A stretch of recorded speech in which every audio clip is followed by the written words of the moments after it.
नमस्कार, मैं डॉक्टर रजनीश कुमार आप सभी का एक बार फिर से हार्दिक स्वागत करता हूं।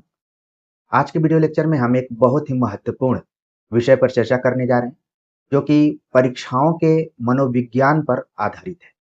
प्रिय विद्यार्थियों, जब भी हम किसी परीक्षा की तैयारी करते हैं और उसकी डेट लगातार हमारे नज़दीक आती हुई दिखाई देती है, तो हमारे दिल की धड़कनें बढ़ जाती हैं और अपनी तैयारी पर अविश्वास होने लगता है कि हमने ठीक से तैयारी की है कि नहीं की है। और उस तैयारी के दौरान हम अपना मूल्यांकन करने के लिए अक्सर प्रैक्टिस सेट लगाते हैं। प्रैक्टिस सेट में कई बार गलतियां हो जाती हैं, कई बार अधिक गलतियां होती हैं, कई बार कम होती हैं। इसको लेकर हमारा जो विश्वास है वो डगमगाने लगता है। इसी चीज पर हम चर्चा करेंगे कि इसके पीछे के कारण क्या है।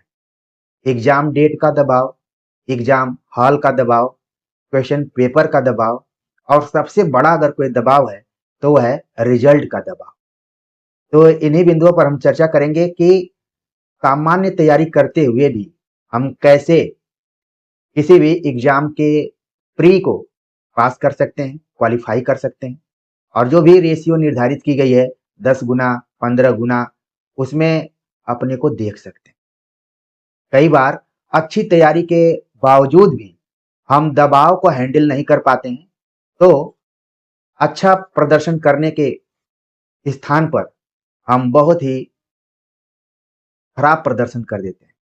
तो कैसे अपने को संभालना है, उसके ऊपर हम चर्चा करेंगे। एग्जाम डेट, कई बार हमने देखा है कि विज्ञापन निकलने के बाद कुछ ही महीने के बाद आपका एग्जाम हो जाता है। तो ये तो तैयारी आप एक बैठक में करते हैं और एग्जाम आपका हो जाता है, निश्चिंत हो जाते हैं। कई बार देखने में आता है कि एग्जाम डेट एक से अधिक बार पोस्टपोन्ड होती है, निर्धारित होती है। इसमें विद्यार्थियों का मनोबल थोड़ा-सा टूटने लगता है, अगर वो केवल उसी परीक्षा के लिए पढ़ रहे हैं तो। एग्जाम का डेट मतलब एग्जाम तो होना ही होना है, चाहे आज हो चाहे कल हो। अगर विज्ञापन निकल गया है तो एग्जाम होगा ही। एग्जाम हॉल का दबाव, इसकी शुरुआत हो जाती है जब आप सेंटर पर पहुंचते हैं, वहीं पर कि अरे बाप रे! इतने लोग अप्लाई किए हुए हैं। संख्या आपको दिखाई देती है। जिन लोगों ने फॉर्म अप्लाई किया है, जाहिर-सी बात है कि सब उम्मीद लेकर वहाँ पर जा रहे हैं। कई को आप देखेंगे, सुनते हुए पाएँगे कि मेरी तो तैयारी अच्छी नहीं थी, लेकिन फॉर्म भर दिया था, तो एग्ज़ाम दे रहा हूँ। कइयों की तैयारी बहुत धांसू टाइप टाइप की आपको दिखाई देगी। एकदम लगेगा कि पूरी किताब उनके मन मस्तिष्क में छपी हुई है। तो ये किसका दबाव रहता है कि क्या हमने अच्छी तैयारी की है कि नहीं? सबसे ऊपर ज़्यादा अविश्वास खुद पर होता है। आप भूल जाते हैं कि आपने कहाँ पर कोर्स लिया था, किससे पढ़ा हुआ था, किस चैनल से पढ़ा था, ये सब भूल जाते हैं। और मैं अपने विद्यार्थियों को बार-बार इस चीज़ को बताता हूँ कि आप संकट के समय में अकेले होते हैं। कोई भी आप अपने जीवन में देखेंगे, संकट के समय में अकेले होते हैं, बाद में धीरे-धीरे आपको लोग मोटिवेट करते हैं, जैसे हम यहाँ पर कर रहे हैं। तो एग्जाम हॉल का भी दबाव रहता है, अपेक्षाकृत कम होता है। आप ये मानकर चलते हैं कि नहीं, मैं भी उस गिनती में आ जाऊँगा जो 10 गुना या फिर 15 गुना निर्धारित है, ये तो है। लेकिन फिर जैसे ही आपको क्वेश्चन पेपर मिलता है, आप क्वेश्चन पेपर को देखते हैं, फिर अपना मूल्यांकन आप करने लगते हैं कि हमने तो बहुत दिनों से तैयारी की थी, क्वेश्चन फला-फला पूछ दिया गया है। कई बार आपने देखा है कि क्वेश्चन पेपर के कई सेट होते हैं, तो सब में अलग-अलग क्वेश्चन से शुरुआत होती है।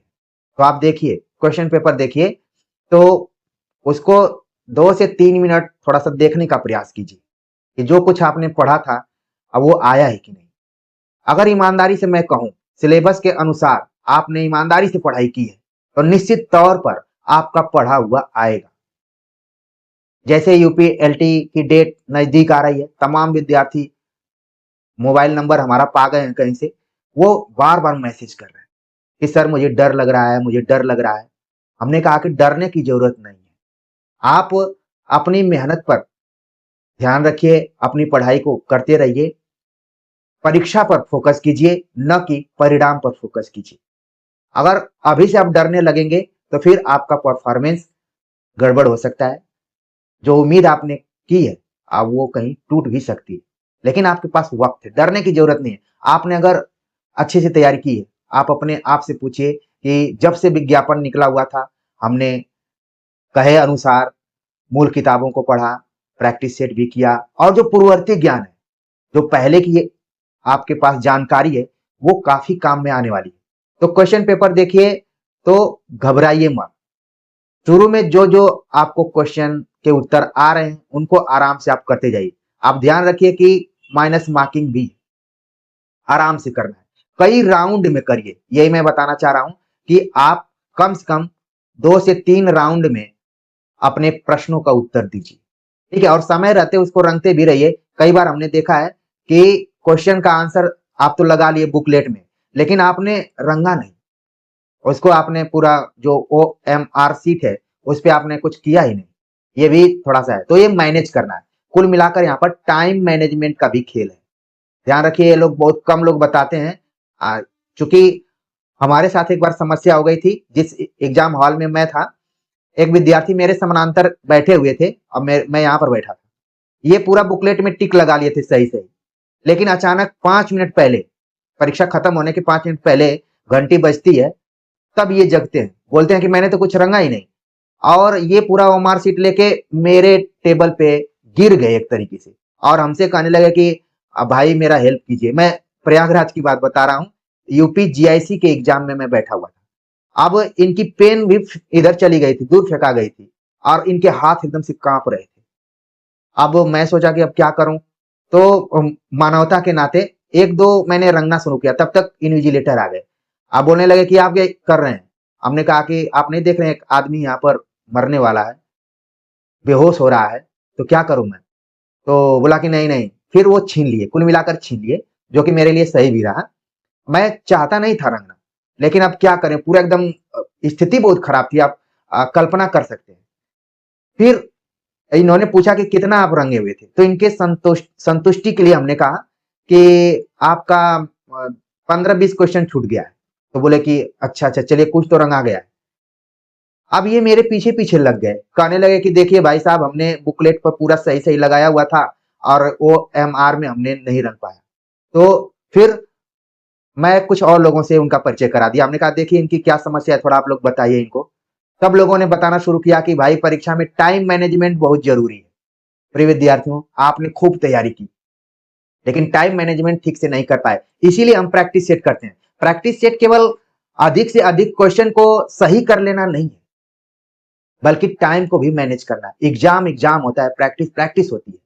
ठीक वैसे ही जैसे आपने सुना होगा कि जब आप एग्जाम देकर घर पहुंचते हैं और किसी को क्वेश्चन पेपर दिखाते हैं, तो लोग बोलते हैं कि पेपर बहुत आसान था। लेकिन वही अगर एग्जाम हॉल में बैठते तो उसका असर अलग होता है, उसका प्रभाव अलग होता है। जगह जगह का फेर, इस चीज को ध्यान रखना है। आपको परीक्षा तक रिजल्ट पर बिल्कुल ध्यान नहीं देना है। आपको जो ज्यादा पीड़ित करने वाला पॉइंट है वो रिजल्ट है, इस पे बिल्कुल ध्यान नहीं देना है। अगर आप सब कुछ बढ़िया करेंगे तो आपका रिजल्ट भी बढ़िया आएगा, ठीक है। अब रिजल्ट बढ़िया कैसे आएगा, ध्यान रखना है कि अगर आपने विज्ञापन से 3-4 महीने की तैयारी की होगी, मतलब जब से विज्ञापन निकला था, आपके पास जो भी वक्त मिला कि इस बार हमें इस एग्जाम में क्वालिफाई करना है और चयन लेना है, चयनित होना है, सेलेक्ट होना है, तो आप ईमानदारी से तैयारी किए होंगे, सारी किताबें पढ़े होंगे, सिलेबस को बेहतरीन तरीके से आप कवर कर लिए होंगे, जो भी कंफ्यूजिंग पॉइंट है उनको भी अच्छे से तैयार कर लिए होंगे, और फिर प्रैक्टिस सेट किए होंगे।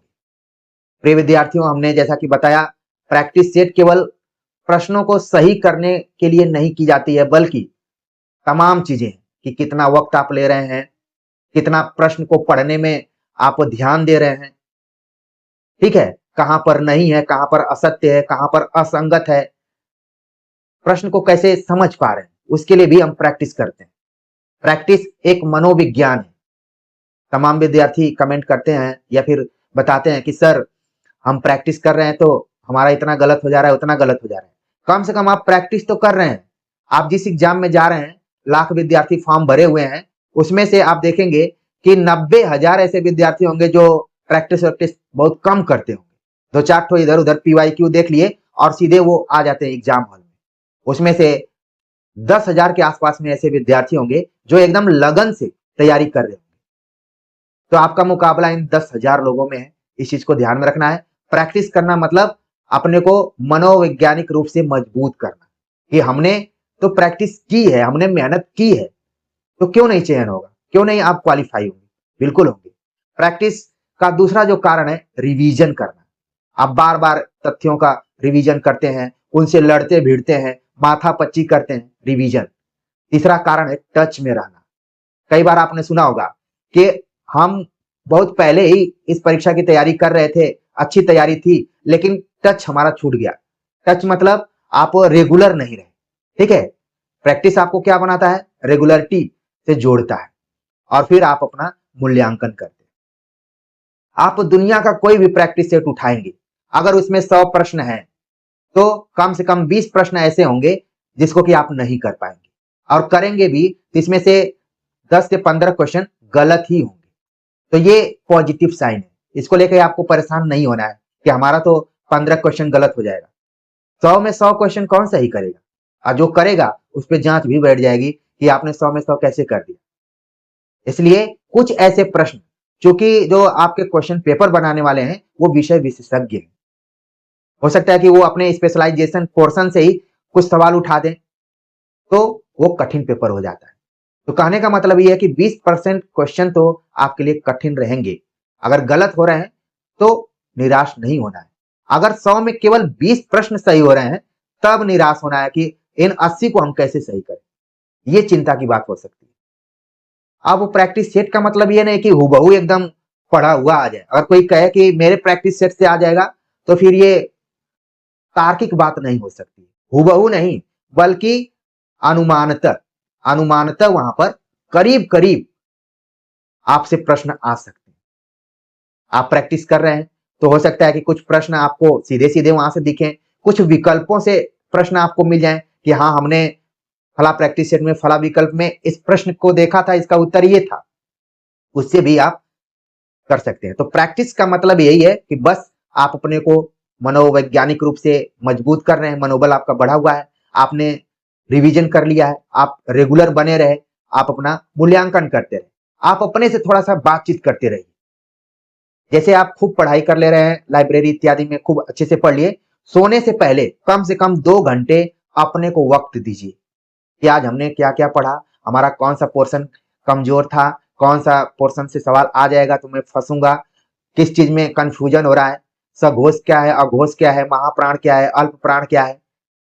ठीक है, इन सब में कंफ्यूजन हो रहा है, तार सप्तक के कवियों को लेकर कंफ्यूजन हो रहा है, तो एक बार अपने नोट्स को उलट पलट लीजिए। ये तो मैंने सामान्य उदाहरण दी। फिर अपने से बात करिए, अपना रिवीजन करिए, थोड़ा सा अपने को फ्री करके अच्छी नींद भी लीजिए।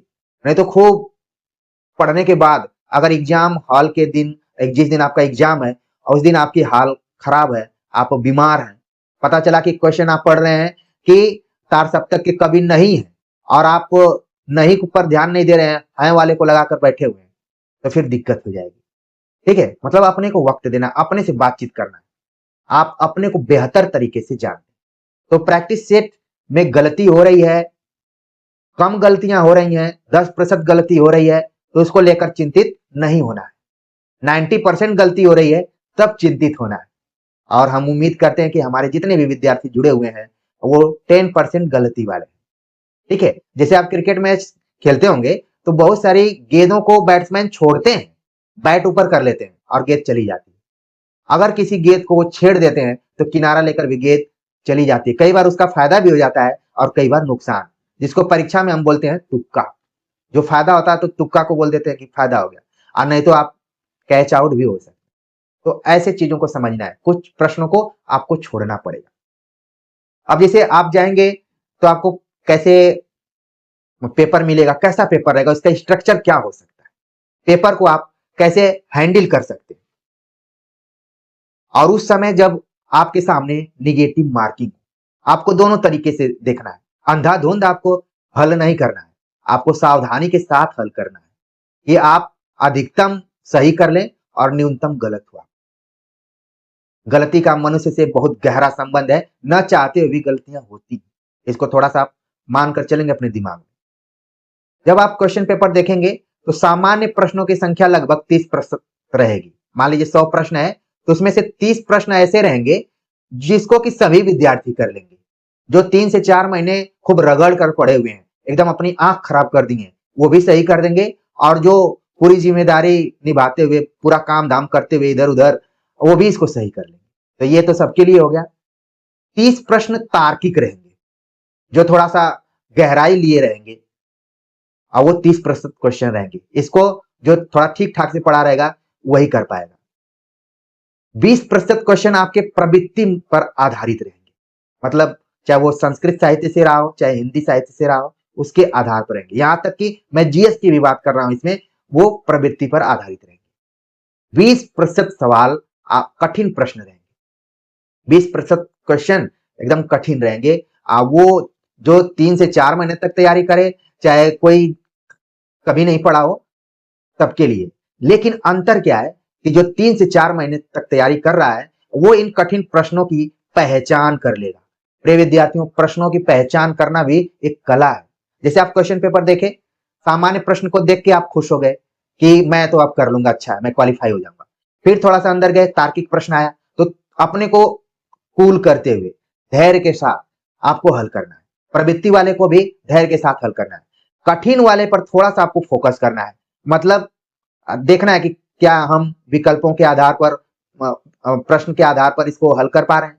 नहीं कर पा रहे हैं तो ये मानकर चलिए कि जब आप नहीं कर पा रहे हैं तो सामान्य लोग तो इसको माइनस मार्किंग में करके चले जाएंगे। जो कभी नहीं तैयारी किया है वो तुक्का में कुछ कुछ सवाल सही हो जाते हैं, पूरे नहीं होते हैं। ठीक है, तो जो माइनस करेगा तो ऑलरेडी पीछे होने लगेगा। तो कम से कम आप क्वेश्चन पेपर को देखते ही ये अनुमान लगा लें कि पेपर किस लेवल का है। जैसे सामान्य प्रश्न आएगा, मैं आप सभी को एक उदाहरण दे रहा हूं। 2011 पीजीटी का मैंने एग्जाम दिया था, हिंदी का। हालांकि इंटरमीडिएट में प्रवक्ता बनने का बहुत लक्ष्य नहीं था, लेकिन बेरोजगारी को देखते हुए हमने सभी एग्जाम दिए, प्रवक्ता, असिस्टेंट प्रोफेसर, सभी का। 2011 पीजीटी का पेपर देखेंगे, 125 में मेरा 123 क्वेश्चन सही था। 123 एकदम से था कि चयन हो जाएगा, लेकिन इसके पहले ही हमारा असिस्टेंट प्रोफेसर में हो गया, तो फिर हमने कोई चिंता ही नहीं की। हम मेरा ये 123 नहीं, अब सुनने में आया कि प्रयागराज में बहुत सारे ऐसे विद्यार्थी थे जो 125 कर दिए थे।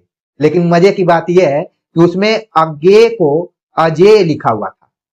जब मैं क्वेश्चन पेपर देखा तो पूछा था कि अजय किसके संपादक हैं, तो हमने कहा कि हमने तो बहुत हिंदी साहित्य का इतिहास पढ़ा, अजय कहां से आ गया। उस क्वेश्चन पेपर में प्रूफ की बहुत कमी थी, प्रूफ रीडिंग हुई ही नहीं थी। बहुत जल्दीबाजी में पेपर बहुत लंबे समय पर हुआ था, लेकिन जल्दी में हुआ था। 2011 का पेपर 2015-16 में हुआ था।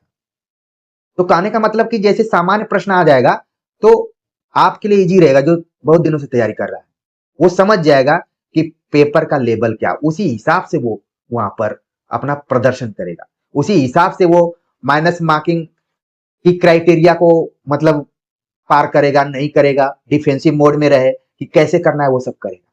तो चूंकि अभ्यर्थी होने का अनुभव रहा है और एक परीक्षार्थी किस किस तरीके से परेशान होते हैं, वो सारी चीजें हमारे दिमाग में आई। आप सभी के कमेंट के माध्यम से हमने अपने उन पुराने दिनों को याद किया, तो लगता था कि डर तो लगता है, सबको लगता है।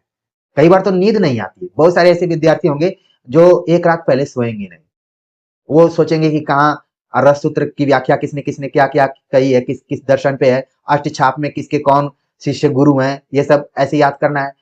तार सप्तक का हमने बता दिया। भाषा विज्ञान में और जो शब्द रूप धातु रूप है उसको लेकर भी परेशानी होती है, घबराहट तो होती है, लेकिन इसी में आपको संयमित रखना है। और निश्चित तौर पर हमारा ये आशीर्वाद रहेगा कि जितने भी हमारे यहाँ विद्यार्थी जुड़े हुए हैं वो 15 गुना में आ जाएंगे। 15 गुना में आप अपने को पहले फोकस किस में करेंगे कि 15 गुना में आए।